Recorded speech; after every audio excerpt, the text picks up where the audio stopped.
but you can look back in the rangeland literature in the 40s, and people are throwing their hands up and saying, we can't do anything about invasive grasses. We're done. If you got it, just give it up. Can't do anything. Right. And I think that there's some great examples on this call and others all around the West that people are getting positive results from any different number of treatments. And so sharing some of those stories so that people know that it's not just a foregone conclusion that you've lost all hope and you can't ever do anything. So being a little more positive maybe and being proactive. Don't wait until it gets to where it's nothing but annual grasses on there. Do something while you still have an opportunity to recover some of those healthy perennial grasses if you have the opportunity.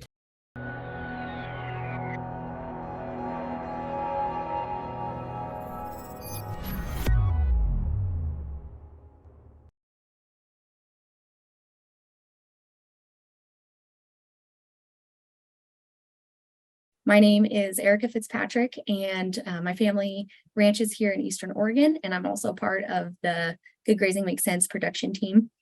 I'm pretty passionate about today's topic, given the fact that we have a pretty serious issue with medusahead, and we've seen just how aggressive and damaging it can be as an invader. So today, the topic is really drilling down into tips, tricks, and tactics for treating those invasive annual grasses across the West.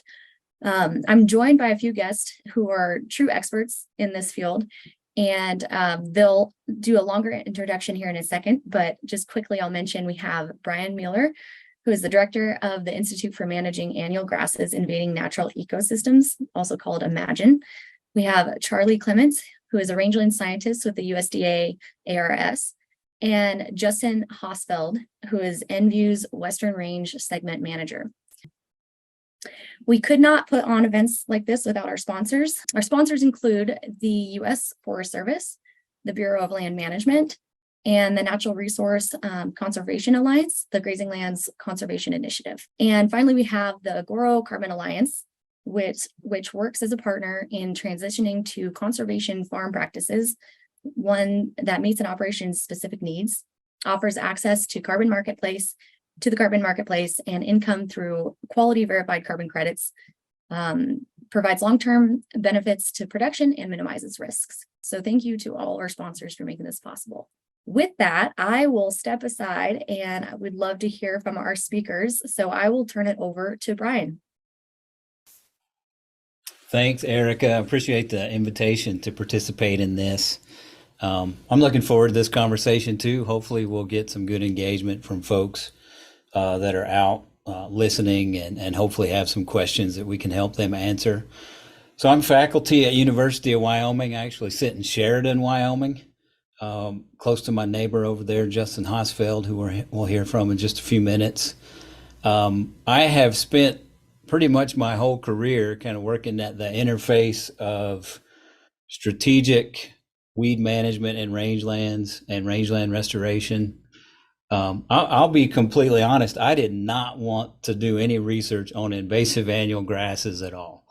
I kind of figured it was such a big issue and there were so many other people working on it that it's something I didn't want to dabble in any way. And being someone who focuses on research that's kind of driven by outreach and stakeholder driven research, the folks in Wyoming just really kept wanting to know more about what we were facing with cheatgrass at the time. And then when we made the shift and I ended up in Sheridan from main campus, we just so happened to find the first self-sustaining populations of both medusahead and ventanata in the state of Wyoming in 2016. And a whole bunch of bulbous bluegrass. And so we ended up with all of these sort of crazy non-native, non-desirable grass species that were here in our backyard. And it really kind of changed the way that we were running our program. And rather than kind of a conventional research approach where somebody asks us a question and we go spend a couple years and come back and give them a partial answer, we've really started trying to do better at overlaying some of our research framework with current land management practices and working hand in hand with people as they're doing land management to try to learn better how to manage these invasive grasses. So that's a little about the background. I think it's a really exciting time to be thinking about invasive annual grasses in rangelands. I think we've got new tools, both spatial tools, management tools. I think the awareness with some of the partners and the federal agencies is at a level right now that's higher than probably anything we've seen in decades. And I think there's some positive discussions that are coming out of really regional conversations. And I think we're feeling maybe a little more optimistic than we have in a long time. And so I am looking forward to us chatting a little bit more, and I'll pass it on to Charlie, I think. Thanks, Brian. Thanks, Erika, for the invitation. This is a pretty nice opportunity. Like Erika said, my name is Charlie Clements. I'm a rangeland scientist here in Reno. I'm with the Great Basin Rangeland Research Unit. I started here about 35 years ago. I actually started the restoration of a native species, antelope bitterbrush. I've been working on cheatgrass since day two. Let's put it that way. The initial introduction and subsequent invasion of cheatgrass in the Great Basin was about 1902. And from that time forward, it has just taken over habitat over habitat. So there's some discussion out there that fire is the catalyst of cheatgrass, but really it's the loss of our perennial grasses. That's our biological suppression, if you will, of cheatgrass. So cheatgrass comes in, it carries a persistent seed bank, it mines the site, and then it provides that fine textured early maturing fuel that actually causes some of these wildfires. So with that disturbance, our perennial grasses can't, at the seedling stage, can't compete with our cheatgrass. So it's a big problem. So when we look at controlling this or decreasing this problem, we look at how do we go in and do an effective and efficient weed control program. So when I first started this in the 90s, herbicides really weren't available. So we did mechanical, we did fallows. Later, when other herbicides were available in the late 90s, we started looking at pre-emergent herbicides, which were also very successful. A big part of what we do is we have to plant material testing. We look at introduced species, we look at native species. Even though my career started with antelope bitterbrush as a restoration and native, I'm pretty sure my career is going to end up the restoration of a perennial grass, a native one. Here at the Agricultural Research Service, one of our goals is to improve sustainability of agriculture practices, and really to do that, our goal, you have to reduce cheatgrass, reduce those fuels associated with cheatgrass, and reduce the chance, the rate, the spread, and the season of wildfire. And therefore, we can improve sustainable agriculture practices. At the same time, we can improve wildlife habitat. So really, that's my gist. Yeah, I didn't think I'd be working on this 30 years either, Brian. But I'm not going to tell you that it hasn't been fun all the way. So I'll turn it over to Justin, and thanks again for the opportunity. Thanks, Charlie. And like the others, Erika, thank you very much for the opportunity. These are great moments to have to really talk about how we can evolve and learn from what each other's doing, and happy to be a part of it. So my past, I partnered with Brian and Charlie with a lot of passion, the same as they have, to help transition these landscapes back into healthy ecosystems and more sustainable ecosystems. My career with invasive annual grasses has been more from the production side. I managed large ranches in Montana and Wyoming for a good share of my career. Like Charlie and Brian, I've spent a lot of years fighting it.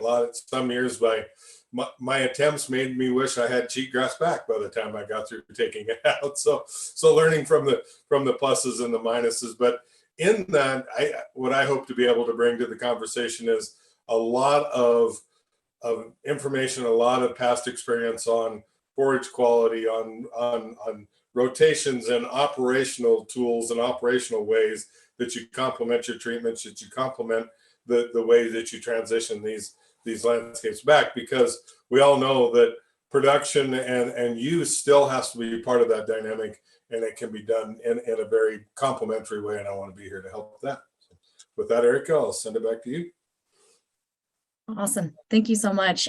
We've already got some questions coming in, so there's not going to be a shortage here today, but we've got folks joining from Terry, Montana, Pinedale, Wyoming, Canyon, Texas, Idaho. We're really excited. It's got the full spread of locations. But to kick it off, let's start off with a question from Facebook, especially since we're talking mainly with ranchers and people managing livestock. So there's been a lot of questions around seed and the interaction of grazing and livestock with that. And so we had someone ask, when should grazing occur to be most effective? And does seed consumption and spread become a concern? Well, I'll start with the grazing and the rotation and the impact of the cattle. We've always found that grazing, a rotational grazing system, or grazing that ecosystem or that particular pasture in sequences, is always going to be more beneficial and more productive than grazing the same pasture at the same time every year. We want to be able to give, we tend to have our cool season, our mid season, and our late season grasses. We want to give each one of them throughout our grazing cycles a chance to get to physiological maturity, to produce seed, and do just what you mentioned, Erika, is to help propagate itself. I do believe that livestock can help that, and they do tend to spread seed.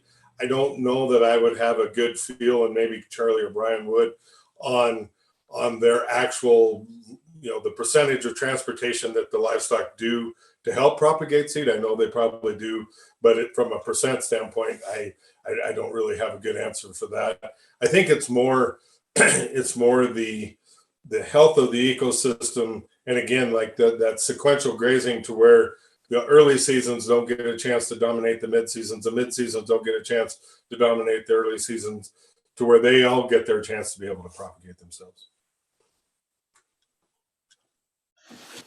Yeah, Justin, I think you hit on the timing thing really well. My suspicion is that any seed transport is likely going to be more in the fur or in mud that's attached to hooves or things like that. I'm not sure how much direct ingestion and passing through the digestive system of most of our invasive grasses that we're going to see, especially considering that most of the literature would suggest that when those seeds are mature, livestock are going to kind of avoid it anyway. I mean, you get some mechanical damage to their mouths.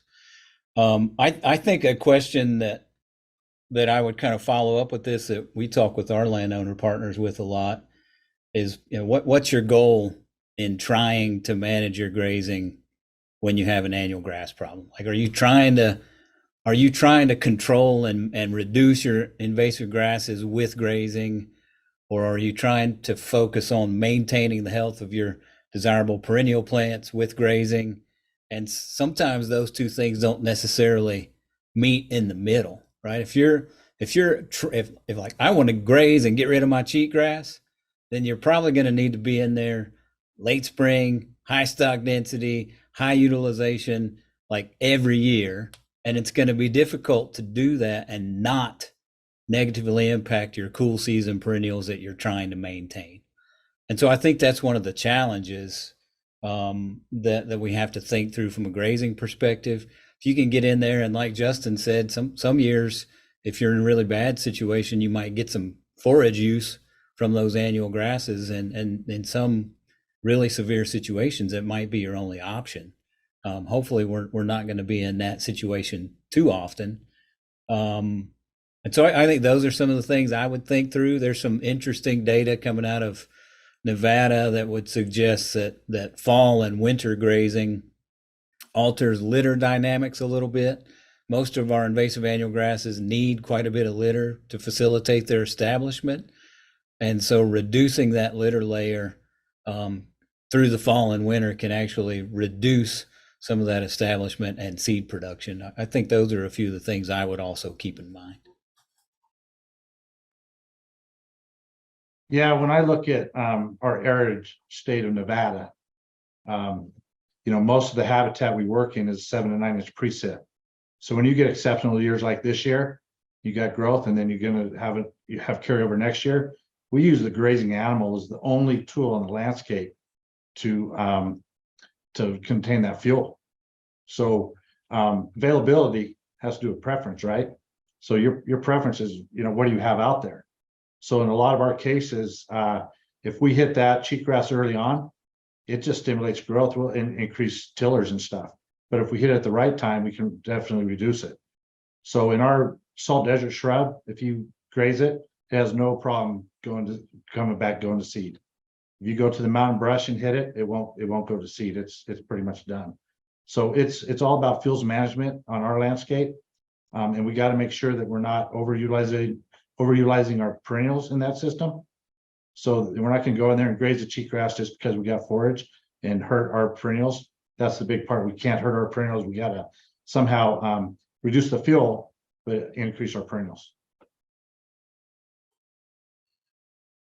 Can I follow up? Do you guys have a trigger that you look for when to move out of those pastures? That's something that we've been talking about lately is what's the trigger? What are we looking for that's like, all right, we're getting close. We need to get out of there. So, a lot of what country we have is rest rotation, and I'm not sure that's the best. I don't mind the rotation, but if you rest a pasture, then you just have a whole pasture full of fuel. So what we try to do is we try to graze something 2 years, and then that third year we delay it until late summer, winter grazing, so we can get rid of that fuel, and then we're already past seed set. And for me, Brian, it's always been, what threshold can the native species stand before we're harming them trying to hurt the cheatgrass? Because when we're trying to graze out those annual grasses, there's a real good chance they're over selecting the perennials as well. And it's always that risk reward is that. So I always graze to a threshold where I thought I was going to start to create harm on the perennials and then had to move on. Does that strategy or those triggers change kind of with the level of invasion? As far as, if you have a really heavily invaded area, or if you have an area that just has a little bit of cheatgrass and pretty good perennials, how would you recommend people think about their grazing management when you have those kind of opposite ends of the spectrum? I'll jump in. These guys might disagree, but that's okay. That's why we're having a conversation. So, I mean, if you take the extreme examples of the invasion process, Erika, you go from a fully intact rangeland, native perennials, fully desirable, what you'd love to see. Your goal should really be grazing that in such a way that you maintain the health of that perennial plant community. Not that you don't graze it, right? We graze it in such a way that we know is sustainable. I think you probably do more damage removing grazing from those systems than you can grazing it appropriately. And if you go to the other end, where all that's left is nothing but cheatgrass, then it's like the Wild West. You can do whatever you want as long as you can figure out how to graze in such a way that you can take care of your animals and meet their nutritional needs when they need it, right? Because there's nothing to harm at that point in time. It's just all bad guys out there. And so if you can figure out a way to use grazing as a setup for some of the seeding work or for some of the other herbicides, because you're in full-on restoration mode at that point in time, or you're just learning to use an annual grassland as your forage base. And so you actually have way more tools in the toolbox when it's just completely trashed and demolished and you're not trying to take care of the good guys that are left. And then I would say, somewhere in that intermediate portion, you're applying those principles that we were just talking about in terms of, get some forage out of the annual grasses if you can, but don't do it in such a way that you're going to harm the perennial grasses. And think about fuels management and all those other things that came along. That's how I would characterize the different invasion states. I agree with that, Brian, because that is exactly it. So Erika, maybe I'll speak to kind of more of the middle or interim range to the early levels of infestation. I think first off, it has to be a consciousness of that infestation. Is it growing? Are you aware that it's there? And are you aware of what your habits or what your influence is doing to that infestation? And so near where Brian and I are, there's an area kind of right between us. It's right near called Acme, Wyoming. It sits kind of right up against the Montana border. We noticed that we were starting to get these infestations. Cattle would start to avoid those areas, start to overutilize the other areas, and that was only propagating the infestation. So at that point, we started using salt, mineral, kind of attractants, if you will, or some negative reinforcement. We started shutting off water, trying to move once we felt that in those invaded areas. And mind you, you can't fence a pasture according to the population of species out there. So then you have to use cultural influences, like I say, turning off water, kind of making them move to another part of the pasture, using salt, mineral, maybe some kind of a tub that they want to go to get them to start utilizing as evenly as you can. And cattle are lazy. They're going to take the path of least resistance. It's not a perfect science, but I think it is that consciousness and using those management tools to try and help not overutilize those areas that are trying to recover. Yeah, Erika, Brian hit it perfect. It's just unfortunate in Nevada, we have a whole lot of the wrong spectrum. So we're trying to use a lot of tools, and we actually have operators that use cheatgrass 12 months out of the year. So their winter allotment, they're going to be on cheatgrass, and their summer, they're going to be on their meadows, and other places they don't have a choice. So again, our problem is going to be fuel, and that's why, you know, the research that's done on pre-emergent herbicides and other means and plant material testing, that's why it's so important in Nevada, because we have to go reclaim those sites, because they are critical to grazing management and they are critical to wildlife habitats. I have to say, I'm a little jealous of the areas that actually have just cheatgrass, only because, you know, we've seen a medusahead in about the, you know, week and a half long span that you can graze that, and just how damaging that is, because, you know, when you get to the other end of the spectrum on medusahead, it's just a word of warning. If, you know, Brian, I respect what you guys have done and jumping on it early, because anyone that has it anywhere, please try to eradicate it now, because it is, if you don't think it's nasty, just wait. It's I won't go down that rabbit hole, but yeah, we do wish we had cheatgrass back. Well, we see that the medusahead just follows cheatgrass, you know, identically. So if we have an area with it, it's just kind of an early warning for us. But that's our 2 cents. But No, Erika, I'll tell you something. This research location was pretty much opened to go research medusahead in 1964. We started in 59, but in 1964, James A. Young came here to work on medusahead. They just end up putting them over on cheatgrass. But we have long-term research sites where he always warned people, if you think cheatgrass is bad, wait for the worst weed. And he even pushed it to centuria species, you know, the knapweeds and stuff that can come into those arid lands. So yeah, it's something that sometimes we take for granted, but you're living it.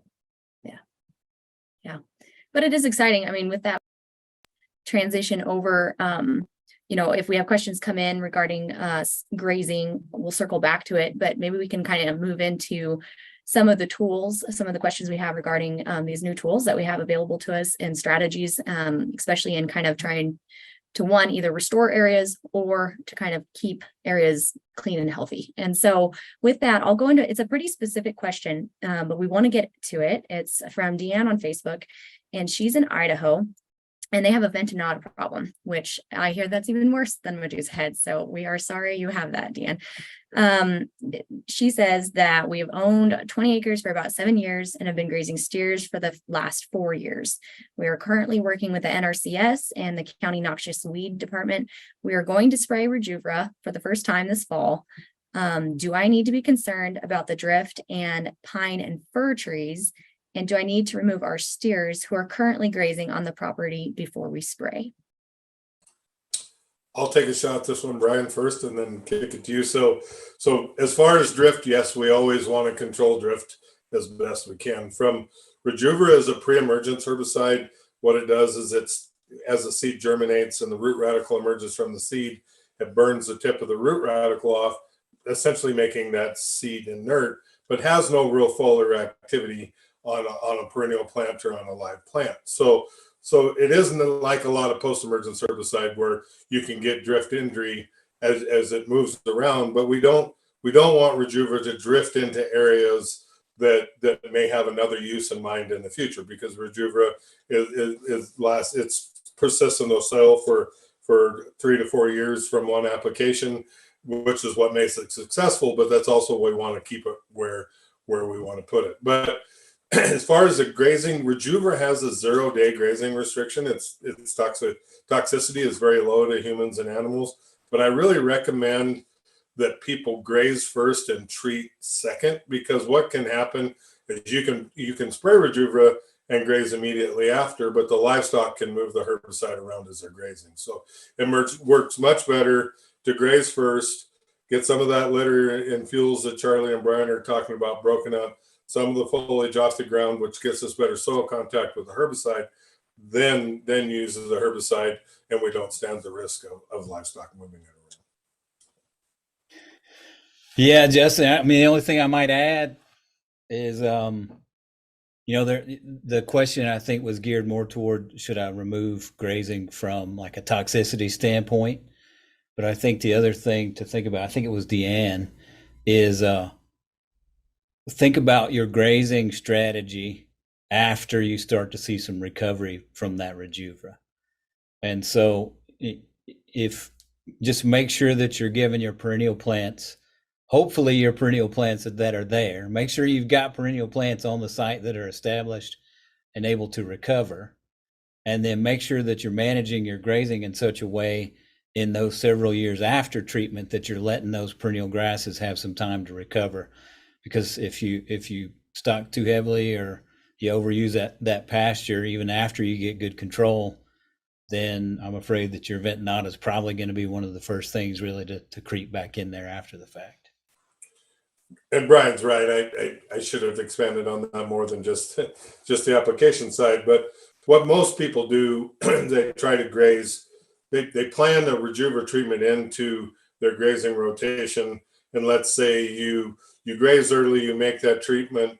Then we always recommend that that particular piece that you treat, you graze late in the season the next year, which goes along with what Brian said. So you can get that full season worth of growth. That plant can tiller, it can kind of somewhat go to maturity, it can set on roots, it can get that chance to get rooted and get reestablished before it suffers grazing pressure again. We know that is always that there's not every world's the same, and it's not a perfect world to be able to do that.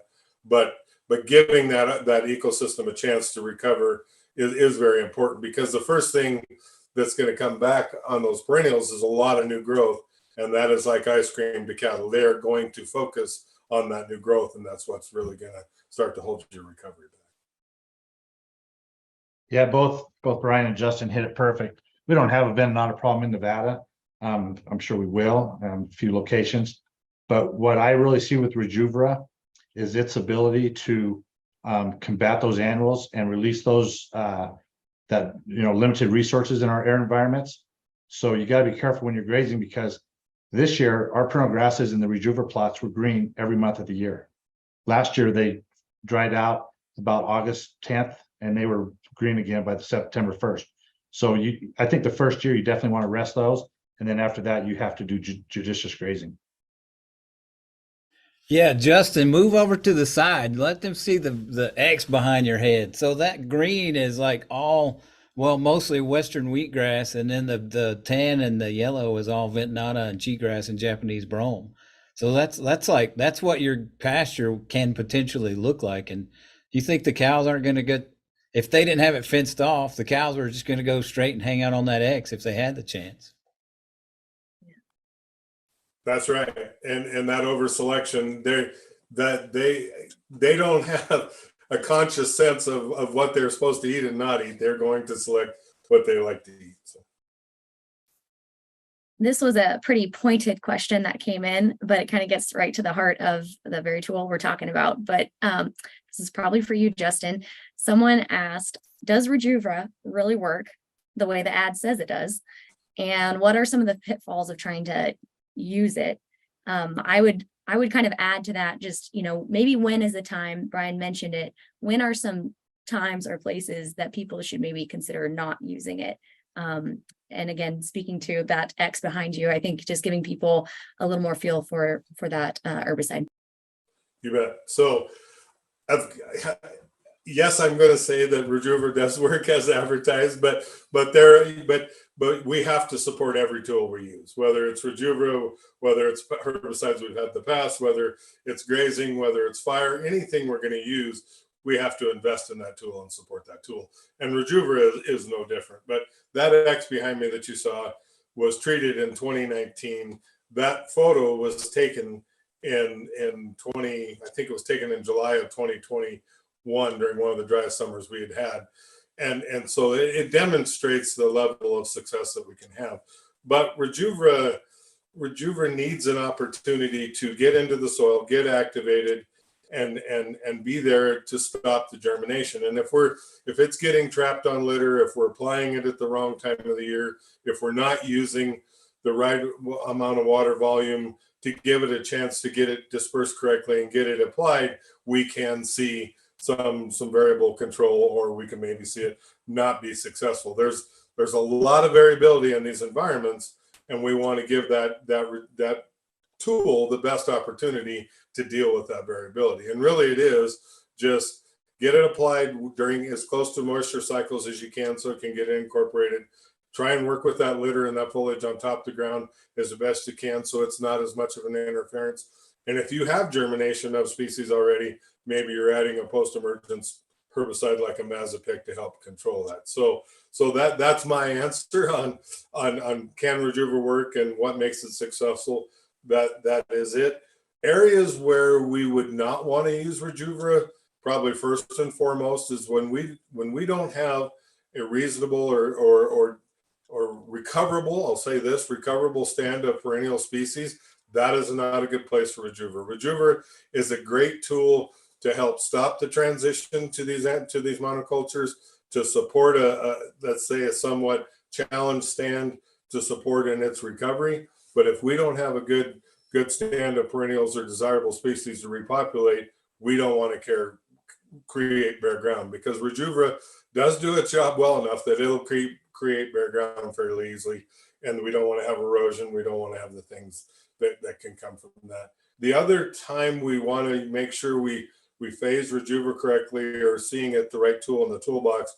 If you're going to do a seeding project, or if you're counting on some perennial seed growth and seed reestablishment, Rejuver needs to follow that, not lead that, because Rejuver is, in it really ultimately is non-selective. It's going to stop the perennial or desirable seeds from germinating just as much as it's going to stop the annual grasses.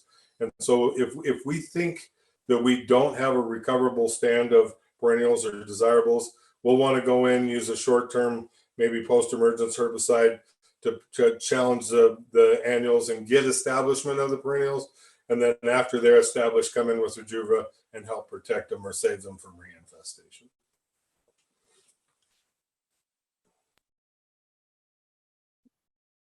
Do you have any, oh, excuse me, Charlie. No. Go ahead. Justin said it perfect. I would just add, in Intermountain West, we have miles and miles of green strips that were applied for field breaks. And Rejuver is a perfect tool to go back over the top of those, because you still have your green strip species. And what it does, takes those annuals out, it reinvigorates that whole green strip. So it actually extends the length of the effectiveness of those green strips.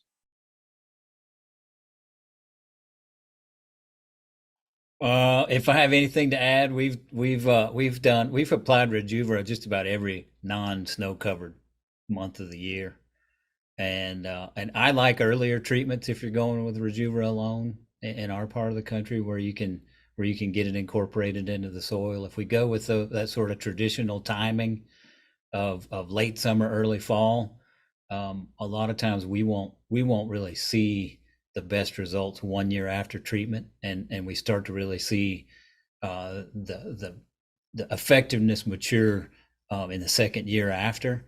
And so if we're going out with straight indaziflam or Rejuver, I kind of like to suggest folks try to go out a little earlier. We were always hesitant to go out too early with something like Plateau, because it degrades in the sunlight. So if we put it out on the soil and it was just laying on the soil or laying on the plant material, then the sun would break it down and we would lose our efficacy.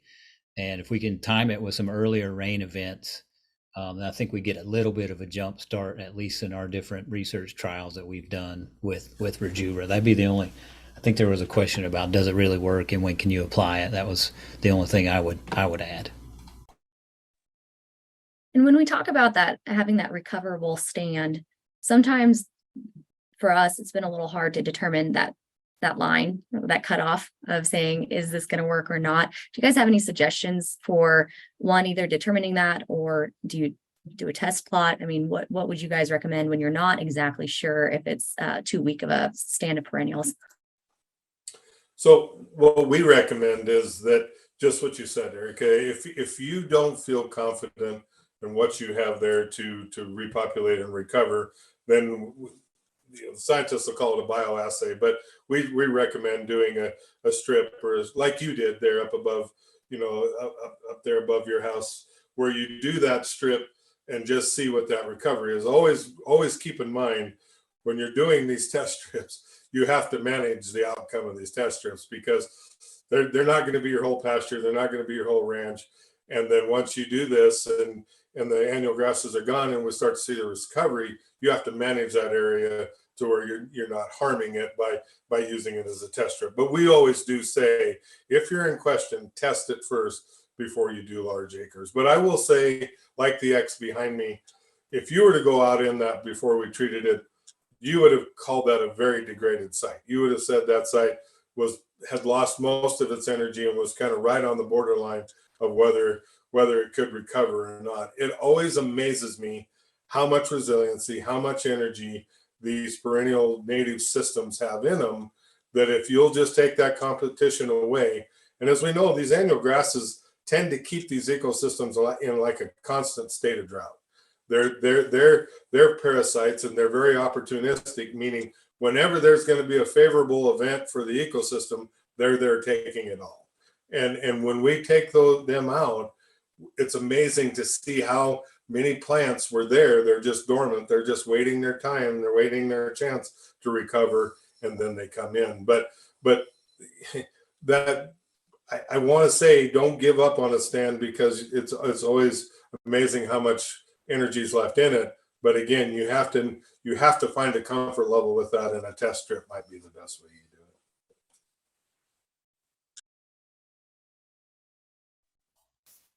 Charlie, did you want to jump in on that one? I would just add that in all of our cases, when we have to control the invasive weeds and we have a release of residual, we seed on top of it because the invasive weeds already took over that density. So we have to thicken up the density to have further suppression. So that in our systems, we don't have a whole lot of creeping like Western wheatgrass or something. But when you're looking at blue bunch wheatgrass or some of your bluegrasses, really you have to thicken those up, because that's going to be your biological suppression of the invasive weeds.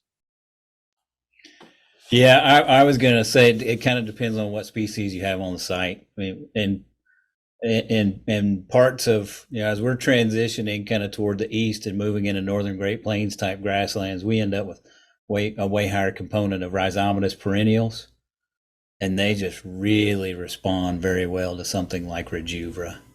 And like Charlie said, the bunch grasses, they don't fill in as quickly, and you might have to augment those.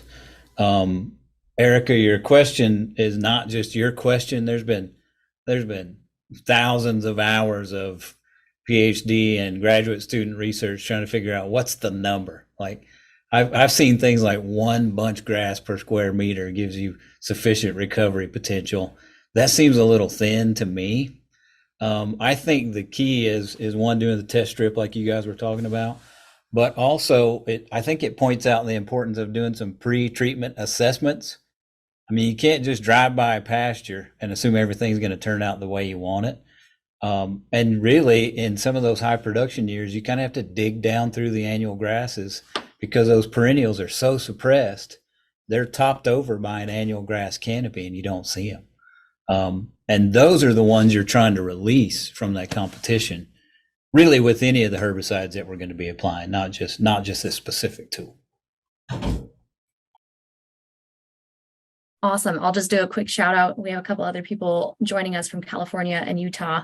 And regarding your comment there, Brian, we were just talking the conversation previous to this, we were talking about how do you assess the ground that you have and try to kind of set a strategy before you dive into the tactics. And so if anyone's interested, please reference that on our channel of content wherever you're joining us. But there we were really talking about using RAP, the Rangeland Analysis Platform, or other tools like it to really help assess what you have, or to get an idea if you're talking about a large space, and then obviously ground truth. But do you guys have any other suggestions on really getting a good idea, like you said, ahead of a project, or ahead of applying any kind of treatment, and then during and after? How have you guys seen the most success of people kind of monitoring that and the success of the project? If I may start, you guys can jump in.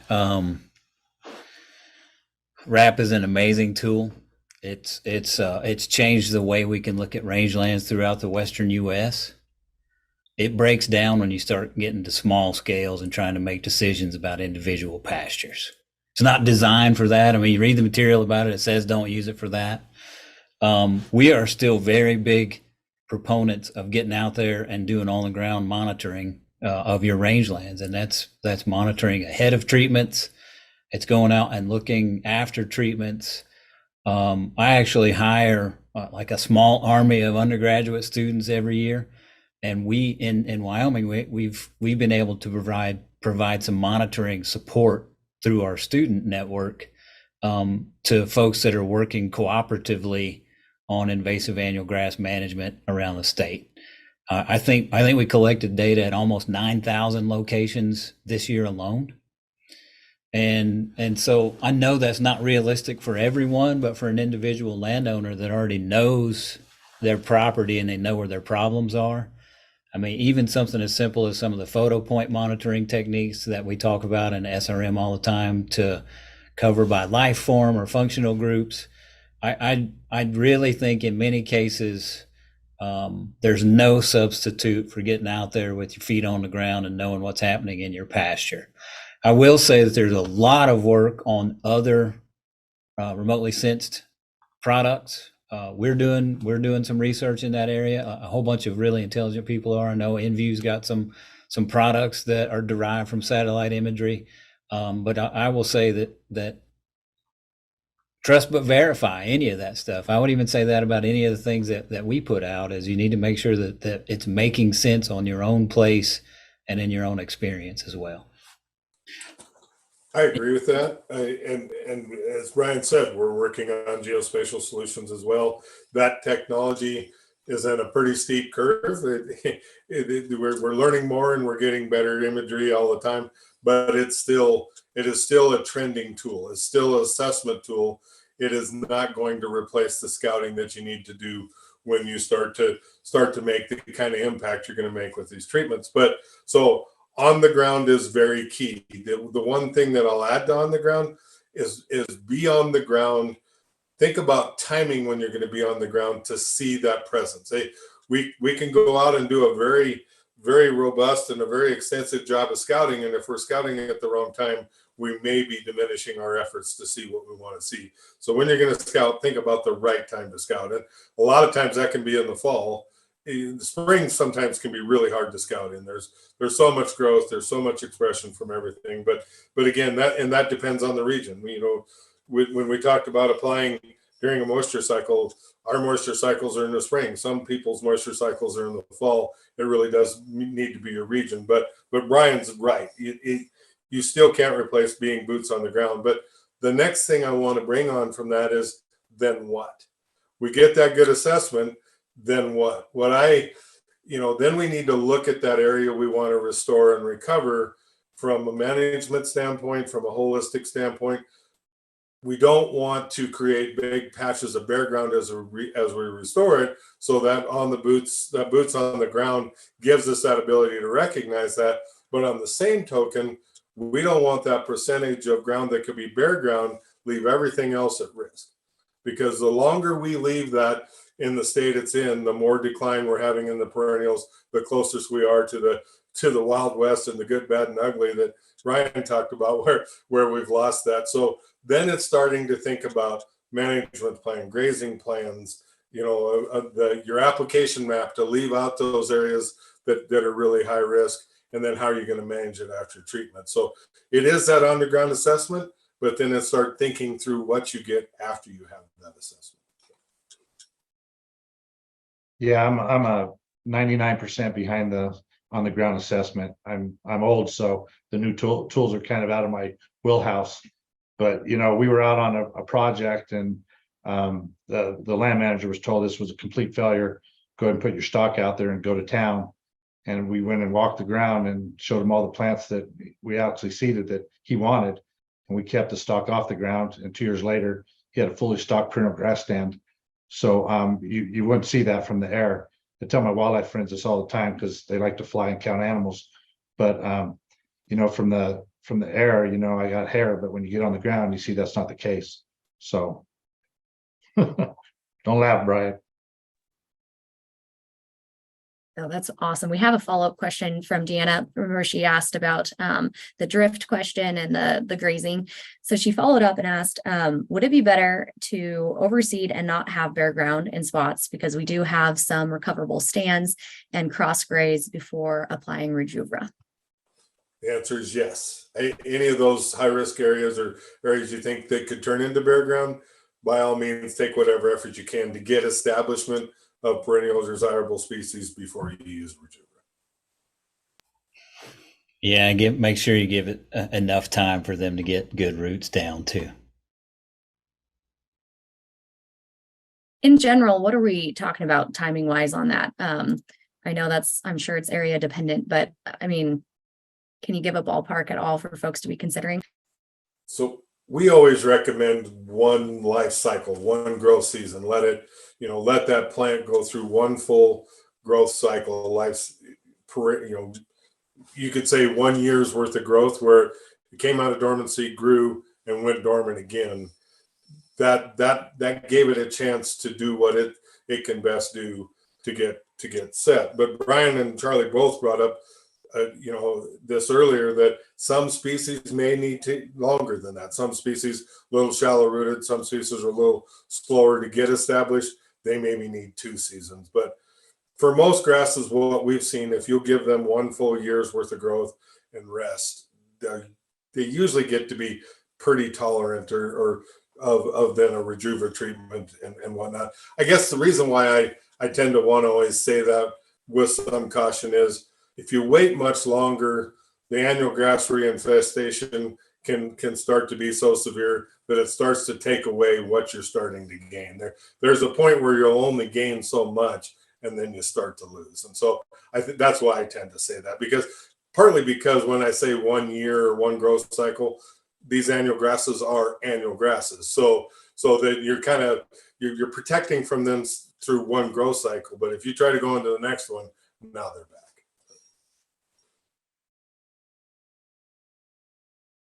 Yeah, I would say that on top of what Justin said is, it goes right back to being boots on the ground, because, what's your periodicity amount of precip that you got? How successful was your seeding that first year? In a lot of our cases, we're going to defer the second year just so we'll get a little bit more root development. Again, majority of what we're seeding in is always under 10 inches precip. When I get into say a 12-inch zone, we have a lot more success. I might only do 1 year and then have them do the hot summer after that. So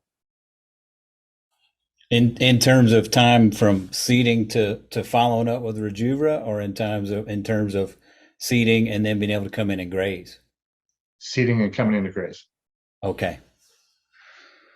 I guess I was thinking along the follow-up. Were you guys doing some seeding and then We subsequent gaps after seeding before you sprayed Rejuva? Because we're doing some of that. Are we doing we did it the opposite. We did it a 1 year, 2 year, 3 year fallow. Plant back. Okay. Yeah.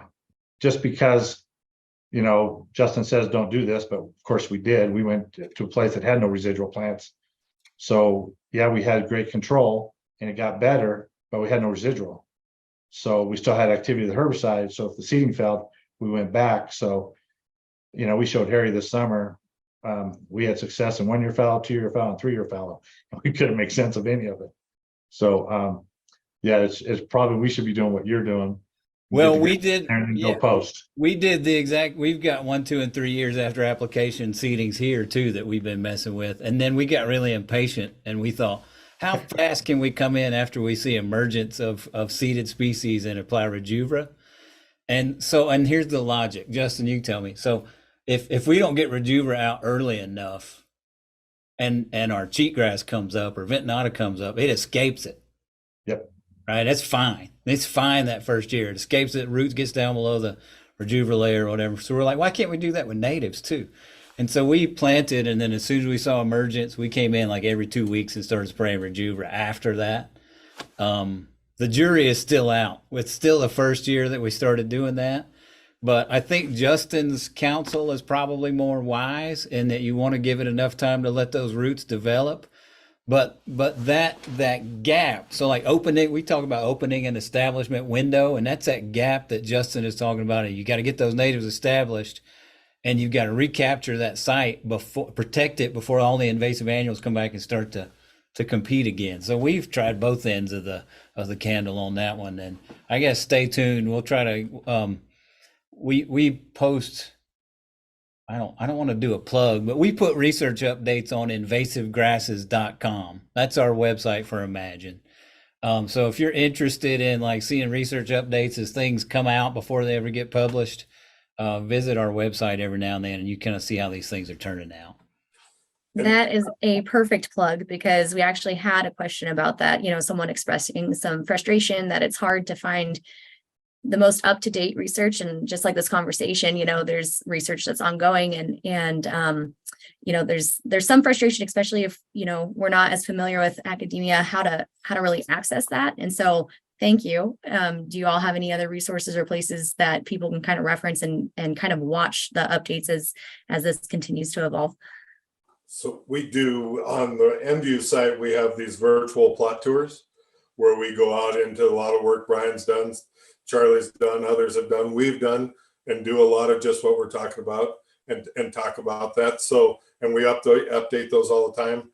And then anytime they want to reach out to any of us at Envu, we have a myriad of publications that we update continually on Brian's new research, on Charlie's research, on Dan's research that we keep posting and keep that updated. We can send that to people as well. And if they reach out to us, we can be more specific with what they send them. So I very much agree and understand that this is a very dynamic space and with a lot of knowledge and a lot going on in there. So it's hard to find exactly what you want, but don't be discouraged. Reach out to Brian's group, Charlie, to us. We can help you zero in on what you need to know. Brian, could you repeat that site one more time? It didn't sound too complicated, but we want to make sure we get it in the comments here. It was way more complicated when it was on a university site, but now so it's invasivegrasses.com. Perfect. That'll take you right to our Imagine homepage, and we've got summary of all our programs and different partnerships and things like that there. Awesome. We have a couple of other questions. It's nice to kind of group these things as we go. We had some, questions regarding some current research or research that's been done specifically. And so we had someone ask, and I'm completely unfamiliar with any of this, so I'm just going to ask it. They said, whatever happened to the soil bacteria that Ann Kennedy over at WSU licensed out just before she retired? Is it being used anywhere? Is anyone familiar with that? I guess I'll stick it. I'll step in this one somewhat. Thanks, Brian. So the product is it's called Pseudomonas fluorescens. It's a hypothetically a weed suppressive bacteria. It is currently still available from a company in Idaho. I think I don't remember the name of the company. So I can't say it. I'm not sure who it is. But I will say that the evidence, the scientific evidence for the efficacy of Pseudomonas fluorescens as a annual grass suppressive product is not very strong evidence that it's effective in rangeland settings. There's if they really want to dig into it, there's an entire special issue of rangeland ecology and management focused specifically on on that particular tool, and they can find pretty much all the details they want in that article. I don't know if that was made open. What do you call it? Open source or whatever. It's not behind the paywall. I don't remember what it's called. But that would be one place to get very detailed information for that. There is still ongoing research into that Pseudomonas product and different formulations. Maybe I'll just leave it at that. I agree with Brian. I used some when I was ranching. I had some decent success with it. I've had some marginal to no success. It's very susceptible to the environment, and as we know, the environments are really variable in range and pasture, and I think that's a struggle. But I also agree with Brian. There continued research is going on. We've always talked every tool in the toolbox will have value. That if that one could become more consistent and more reliable, it could be a great way to get establishment prior to using some of the other tools. So we don't ever want to tell anyone that nothing doesn't have value, but right now dependability is the biggest struggle with that one. And I think it's called Battalion Pro. I think I could look that up. Yeah, that sounds right. Another research related question is, there was a lot of buzz going on about carbon coated seeding. Is that commercially available or close? And how does that tie in with a reseeding strategy or herbicide treatments? Well, Brian and I, and probably Charlie, Brian and I know both of us have done some work with that. It's I've seen some success with it. It's expensive. It's tough to do in a large scale on large landscape ways. It's not, I wouldn't call it commercially available. I think when you're getting carbon coated seeds, you're going out and commissioning that to happen and getting somebody to coat that seed. And really, I think where this really starts to, I think there's one thing that kind of cuts to the chase before carbon coated is how are you putting on the seed? If you're drill seeding it versus broadcast seeding it versus what time of year versus livestock traffic that could maybe walk the seed in versus not, I think those questions probably almost need to be answered first before you start looking at carbon coated seed. Like I said, I've seen some real success with it. I've seen it not be that successful, but the scalability was probably the biggest issue I saw with it. Yeah, our friends in Burns, Oregon really are at the forefront of this. So they're the ones really to talk to. We do have some seed out. I look at coating seed more of a dispersal benefit to certain seeds like winter fat or gaddy grass or something like that.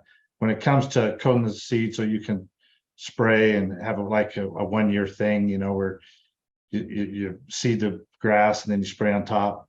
What we're trying to do here is we're trying to get the seed down to 2 inches, kind of below the herbicide level, and see if that isn't a little bit more beneficial than the cost of coating seed.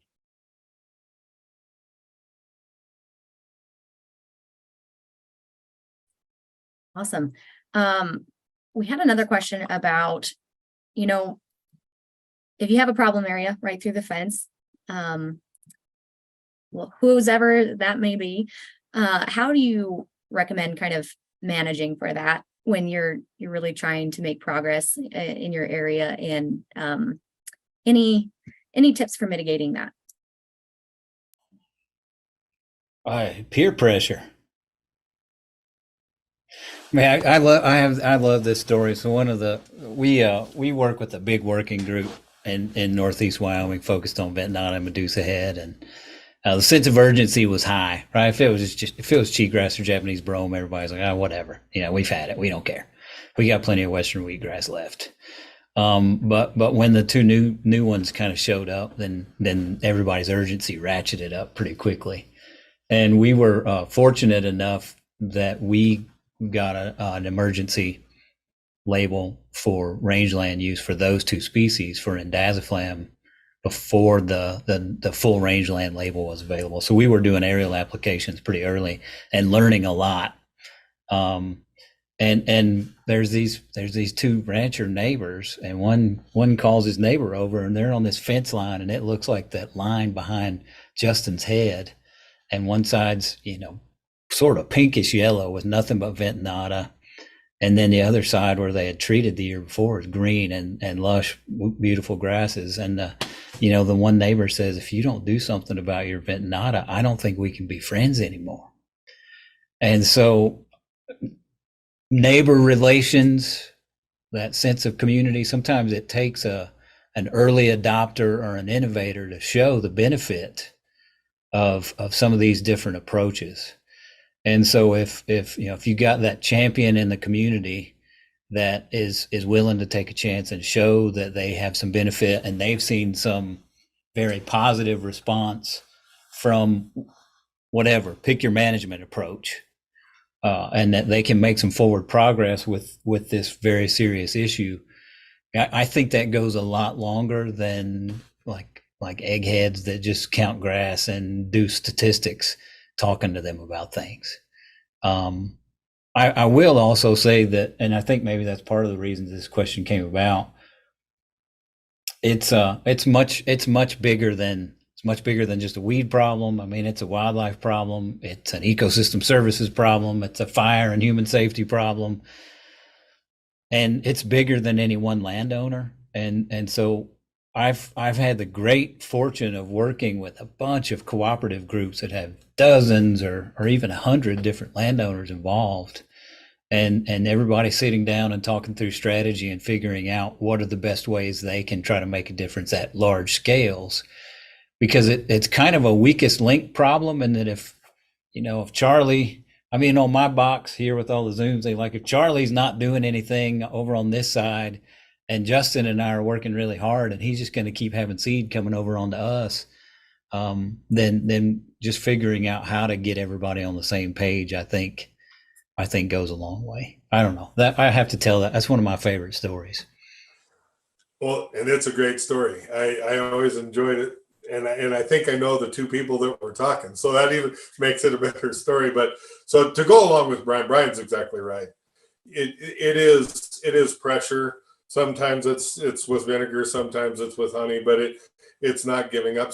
What I also find, sometimes you got to help a person help you. And I think when you run into that neighbor who's not joining the effort or is not kind of embracing this situation like you are, it's maybe helping him understand what his options are. Does he know there's cost share opportunities out there to do that? Does he know there's other kinds of assistance? Because maybe they don't, because there's a lot of forces pulling on all of us, and all of us have different forces that drive our decisions.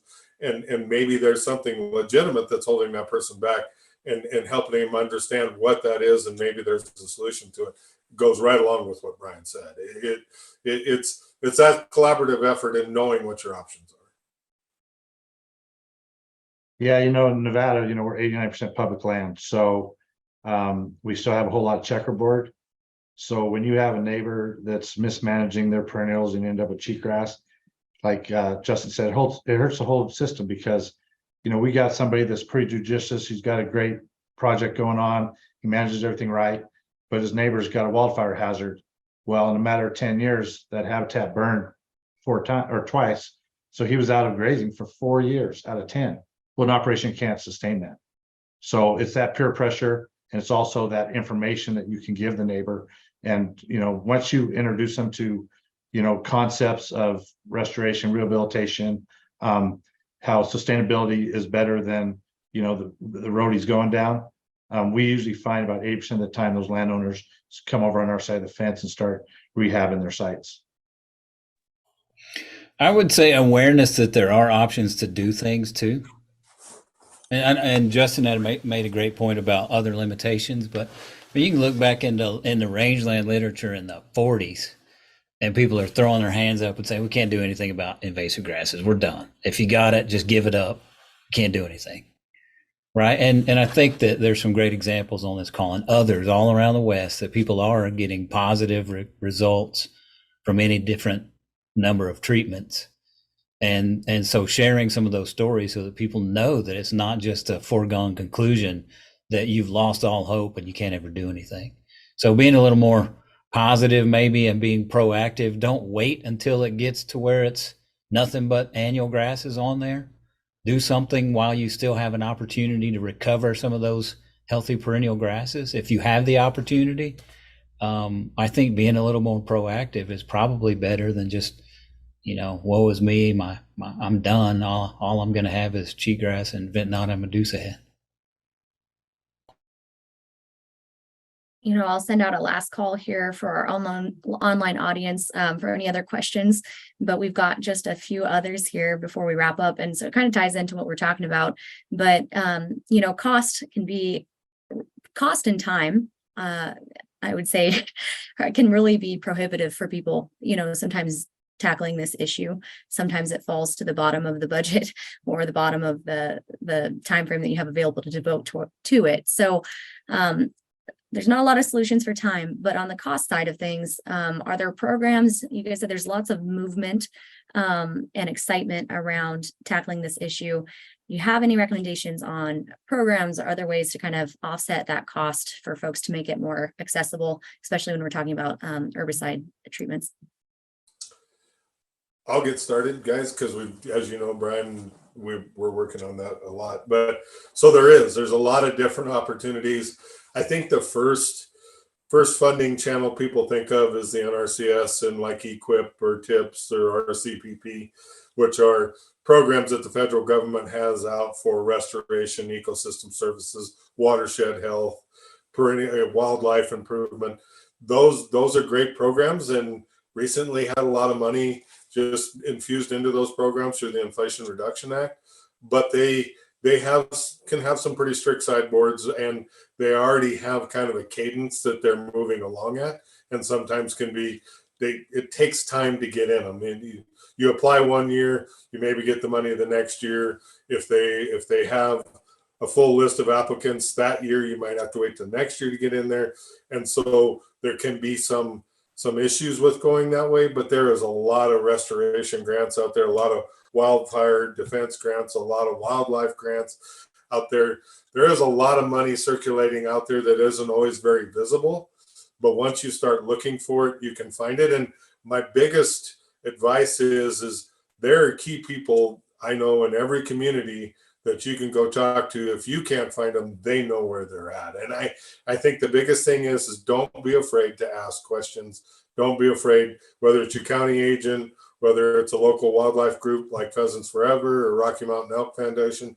They all have that same desire we have for restored, healthy ecosystems that are sustainable for both production and wildlife.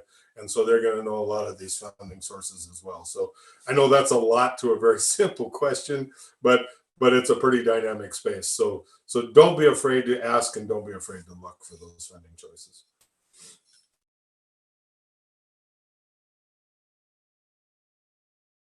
Awesome. Any other thoughts on that? I'm trying to think of some trends that we've seen and that I'm hearing being discussed kind of at federal levels. It seems like there is likely to be an increased probability for these larger cooperative groups that can articulate a strategy in how they're going to approach something at large scales. So a group of landowners and agency folks come together and they lay out a clear strategy and say, look, it's not just going to be me doing this. Will you give me some money? It's we've got this clear strategy and we're going to affect an entire watershed, and this is how we're going to implement it.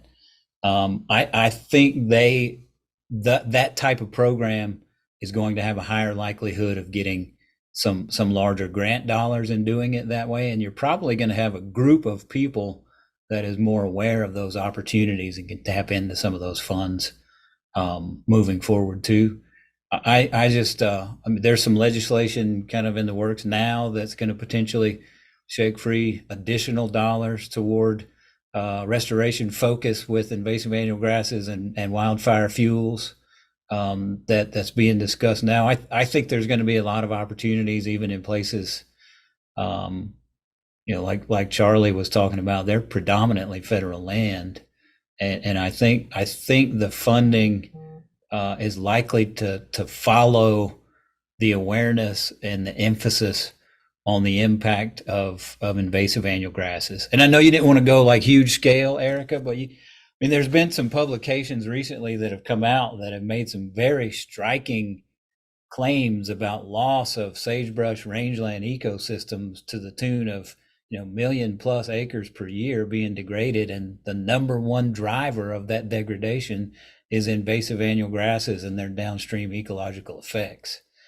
And so, I mean, I think when I was growing up, it was all about, save the rainforest or, whatever and the loss of ecosystem on a scale that's probably similar to what we were looking at with rainforest degradation is happening. And so I think we have to wrap our minds around that and figure out ways that we can kind of be a little more proactive and continue to support these good programs that all of us are learning how to do this better and trying to implement on the landscape. I think that's sort of my big broad view. And sorry, Charlie, I'm just going to be real quick and then I'm going to kick the ball to you. But to build on Brian's point, that might mean that you're going to have to kind of put some baggage behind you, strip your armor off, and you're going to be talking with and dealing with people maybe you've not always dealt with or didn't always see that you're going to align with. But if you want to be successful, you have to have that willingness to do that. It's going to take all partners. So. Yeah, the real approach to all this is going to be team effort. And so you're going to have to, build a team. Here in Nevada, our wildlife agency, our state wildlife agency is one of the best partners there is. They not only got all the wildlife groups that, Justin was talking about that are donating money, well, they're getting matching funds. So just our state agency alone puts over $1 million a year into habitat. And so we have a lot of money coming to the state. We have a lot of money coming to the feds. And just last week we did a project and we ran it through the conservation district. So there's all those opportunities. You just have to be good at planning and you have to have a little patience. Yeah, and I really like, Charlie, that you mentioned, the wildlife side of things.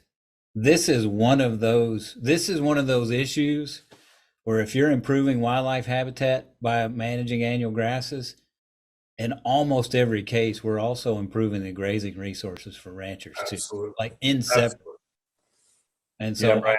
That's what, we've kind of been saying for a long time that, my background is wildlife management actually. So, I work for an ag place, so we're supposed to improve sustainable agriculture practices, but I tell them if I improve wildlife habitat, I'll improve sustainable agriculture every time. And, we just had a mule deer summit in Nevada because we got the only declining big game species in North America. And it's not a new thing. It's just been going on. And our state agency, our wildlife people, they have put this on their shoulders and they're going forward with it. And they're supporting research, but they're leading by action. And that's something that's different. 9 years ago, we did a tour. A guy was retiring and he said, before I go on this, this little tour, I wanted to show you my projects. Well, 10 years earlier, we looked at 7 projects. He failed on six of them. 9 years later, we looked at 6 projects. He was succeeded on 5. So like you said earlier, we're promoting the positives of it, grab onto the positives, work on the negatives. We're seeing great progress, not just in plant material development, methodologies of seeding, but also what folks are doing as far as developing tools like, Rejuva and others to go out there and actually combat those invasive weeds. Oh, that's fantastic. We have one last relatively specific question, but I see it kind of tying into, being one more way to have a conversation with a neighbor or a family member or whoever it may be, and really making these decisions about going forward with treatment. So that question was, they'd like to know if there are any calculations of any kind on return on investment for Rejuva based on production pounds or otherwise. I know Brian Tanner's done a little work on that. We have, so maybe I'll start with what we've done. Erika, really depends on the site on to get at that real ROI number. But almost across the board, we've seen a very credible return on investment from the use of Rejuva, because not only just from a sheer more amount of forage to graze because we need that, but a much higher quality of forage quality. And when we get higher forage quality, and ungulates actually consume less because they meet their nutritional need sooner. So now they put less pressure on the ecosystem. They become a better stakeholder within that ecosystem. But with that higher forage quality, the livestock performance is better. So, if you're talking a cow and a calf operation, that cow's going to milk better, that calf's going to gain better. There's a definite financial reward from that comes back to the return on investment.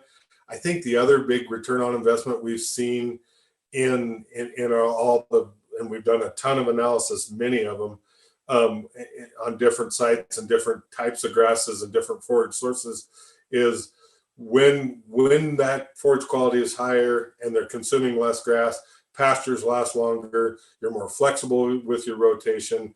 And what I've always said is now those annual grasses aren't managing you are managing the resource. And that is probably where you can find your biggest return on investment, is when you are in control, when you're managing it, when you're being proactive and thoughtful with your actions, as opposed to reactive and just trying to get through every year, trying to just squeak by to get to the next year. And because there's so many different ways you can find a return on investment. Let's say, you have more grass, but you really can't increase your stocking rate. You don't have enough hay to really increase your stocking rate. You don't have the labor to increase your stocking rate. You're so sick of calving that many cows, you don't want to increase your stocking rate. Operationally, you're just there, but you could, on good years, lease grass to someone for pasture cattle. You may have extra hay that you can sell for cash flow throughout the summer. You could have heavier weaning weights. There's so many different ways that you can find a return on investment. And why it's so meaningful to me is when you improve that core resource, you're improving every single aspect of your range.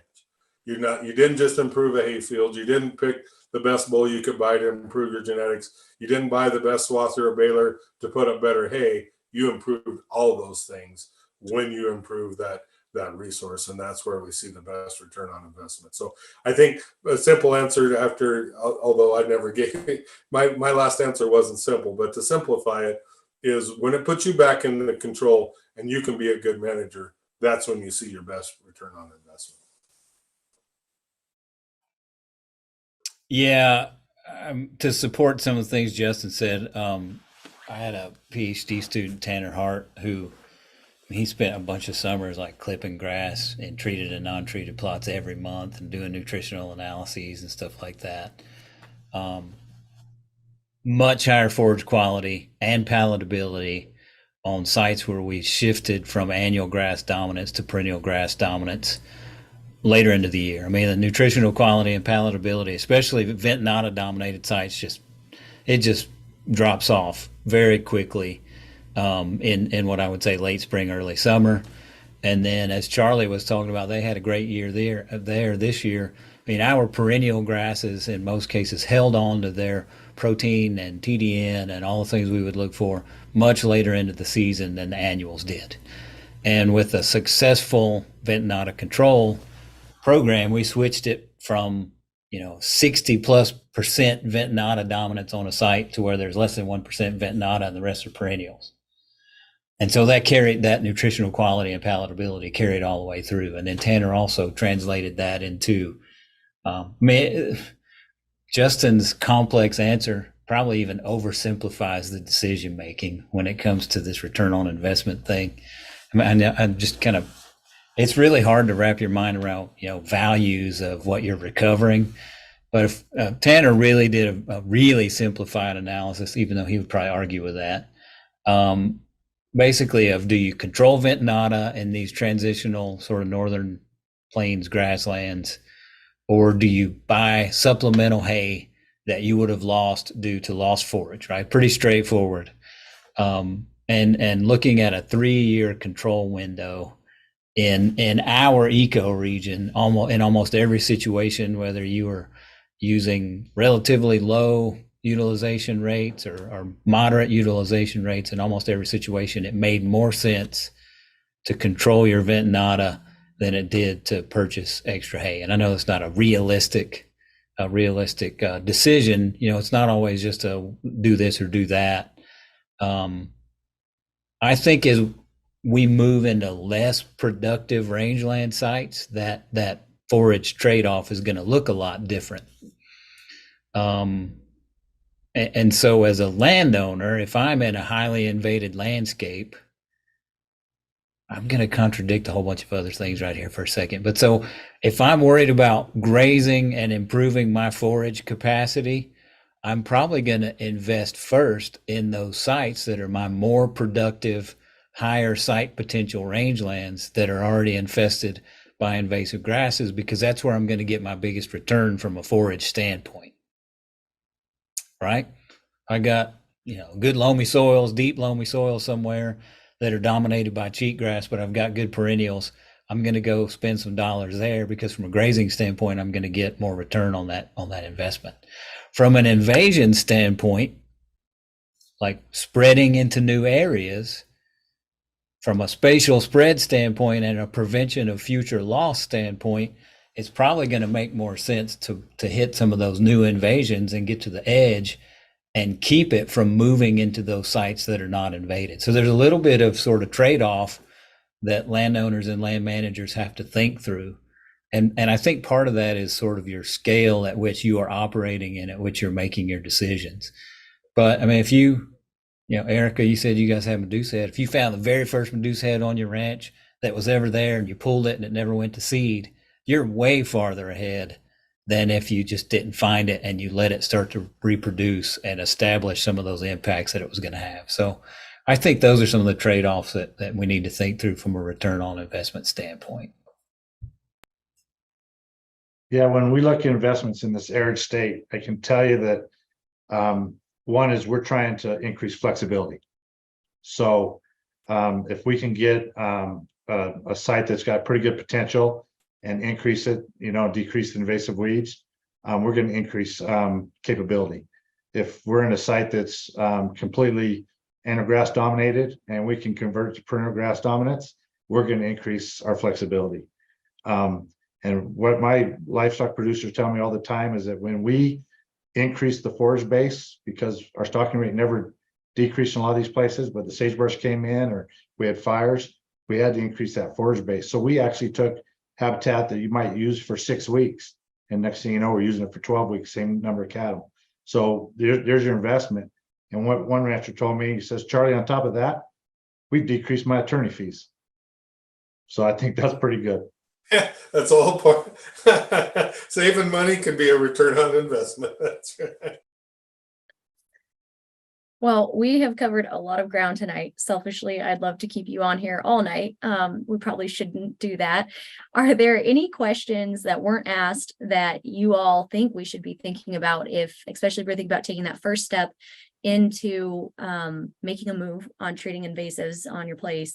Is there any questions that we didn't ask today that you think we should be considering? I guess I'll jump in. There was once a wise man once said, it's better to keep your mouth shut and let them think you a fool than open your mouth and remove all doubt. Well, I guess I'm going to remove all doubt. But I think the one thing is it's a big elephant with a lot of bites, and it's hard to know where to start eating that elephant. And I think that's really the first thing that a person needs to find their comfort level with is how am I going to attack this problem, both financially, operationally, and from the environment, you know, to make sure that I'm making the best impact, because you're serving a lot of masters. You're serving your operational demand and needs. You're trying to be a good steward of the land and support the wildlife outcome. You also have a cash flow issue and the legacy of the ranch that you have to protect. And sometimes those conflict each other because, you know, the cash flow side would say that you do some grazing things that maybe isn't the best thing for the environment, but it produces the most pounds of beef that's what you need to do. But I think, and this isn't more of a question that didn't get asked, but more just a bit of advice is don't be afraid to go look. Don't be afraid to ask. I can remember when Brian brought me ventanata, and Brian and I worked together on a lot of things, but it was just one more thing and amongst a bunch of other things, and I didn't know how to necessarily attack it from did I not spend money on this so I could spend it on ventanata? Where did I go look? How did I go do it? And so I just started asking him questions. I started asking everybody questions.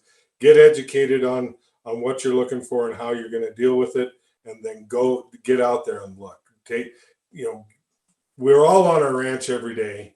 We think we have this very intimate knowledge of our land, but we have a very intimate knowledge of our land from the forces that have been pulling on us, maybe not from answering these questions. So get out on your ranch with an open mind, look at it from a different mindset, how you're going to attack this problem, and then don't be afraid to ask for help and ask people's questions on how you're going to eat this elephant.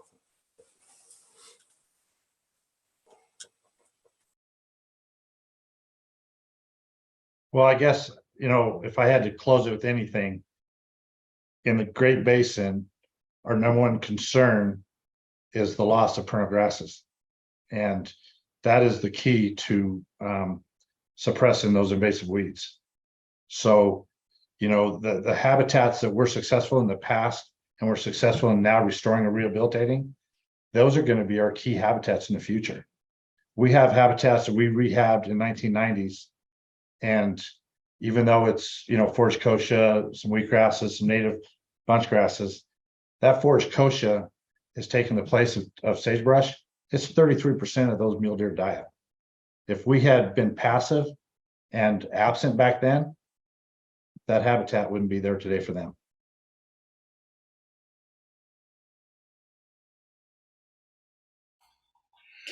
Yeah, that's pretty striking.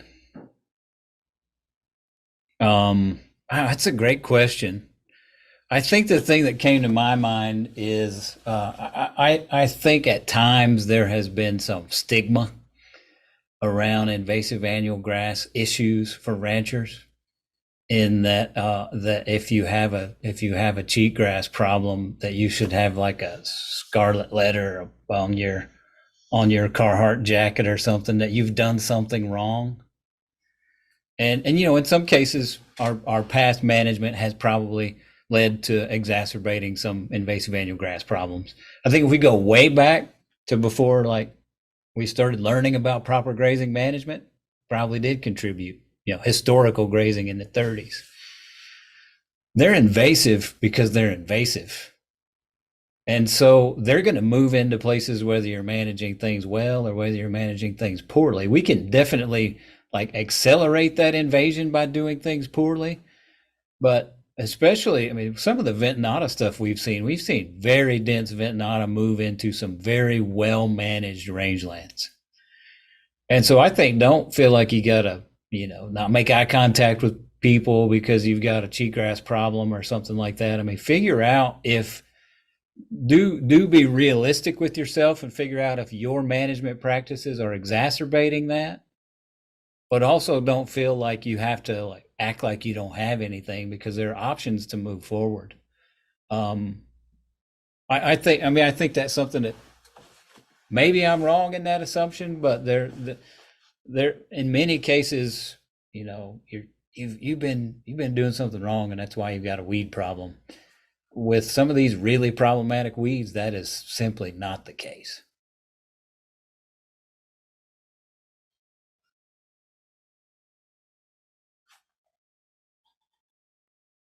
I think those are perfect words to leave on tonight. And we were very, very fortunate to have you all join us.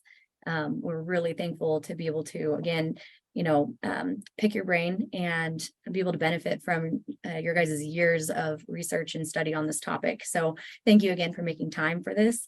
It's certainly an issue and a topic that the Good Grazing Makes Sense team will continue to follow, because it's not going away, unfortunately, anytime soon, although we're rooting for that and we're hoping for that. But again, just if you all, the audience, got any benefit out of this conversation, this is really the goal of what Good Grazing Makes Sense is trying to do, is trying to bring everyone else's expertise to you. So again, we just encourage you to become a member so you can follow along. We'll post all of the resources that were mentioned from the discussion today, so that you can kind of go back into the the comment section or the description and see all of that. Thank you again to our sponsors for making this all possible. Personally, I thoroughly enjoyed tonight, and I'll be watching this over and over again, I'm sure, throughout the next month as we kind of distribute it out to folks. But again, this is the benefit of the program, is that it's really driven by folks and their questions.